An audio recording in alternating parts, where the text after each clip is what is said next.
Hi, I'm Sarah Diener with AOPA, and we're here in Dayton, Ohio, home of the Wright brothers, to fly the Wright B Flyer Lookalike. This is an all-volunteer organization dedicated to keeping the history of the Wright B Flyer and the Wright brothers alive. AOPA keeps flying safe, accessible, and fun by protecting your freedom to fly. We are the most trusted one-stop resource for all things related to general aviation. Become an AOPA pilot today. The significance of the Wright B Flyer. It has a lot of firsts associated with it. It is the first production airplane. It was the first airplane bought by the government for use by the government. It is the first airplane from which gunfire, both air-to-air and air-to-ground, was accomplished. It was the first cargo flight. It was the first airplane from which a radio signal was broadcast. It has a lot of firsts associated with it because, well, it was one of the first airplanes.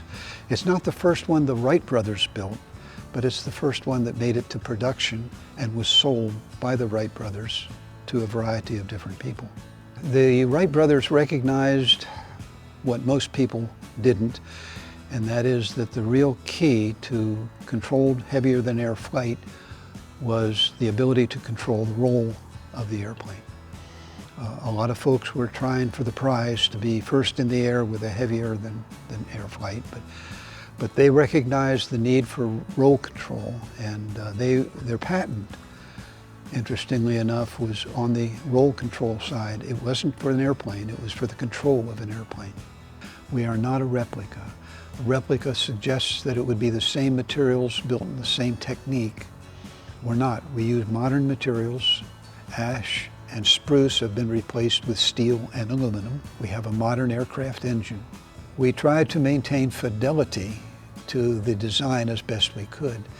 An example you may see behind me is one chain leading from the engine to the propeller runs true. The other side, the chain crosses over itself so that that propeller runs in the reverse direction. So we could have done that much more easily in the design through a gearbox, as an example. But in this case, we wanted to maintain fidelity to the design that the Wright brothers had, so that's how we put it.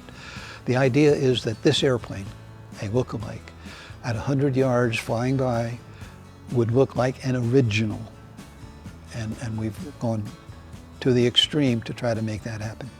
The White Bird is the third in the series, and we have corrected all the flaws that we can think of that occurred in the Silver Bird. It has traditional controls that operate off of a traditional system, and you see the stick, the rudder, etc. But they're very non-traditional in their use because of, well, peculiarities associated with the airplane. It has no dihedral. A lot of the things that make modern aircraft stable are missing. So you're flying this airplane every minute you're in it. If you take your eyes off of the horizon or look down to do something with the radio and you look back up, you could be at almost any attitude. The wing loading is, well, very light, almost like a kite. So any wind that comes along from one side to the other lifts, and then the other side lifts, and the control response is not crisp, and I'm talking mostly about the brown bird now. You must put the control input in and wait a heartbeat or two, and then it starts to take effect. Yes, they were geniuses. There is no doubt about it. They took the things that they had available to them and used them to solve the problems. I wish more people would study the Wright brothers as a model for being an entrepreneur or, in fact, just being an engineer. I'm phenomenally blessed by being able to fly the Wright B over Hoffman Prairie. When you look down and you see the shadow of our airplane, this airplane, crossing the ground there at Hoffman Prairie, it sends chills up my spine. It's fascinating.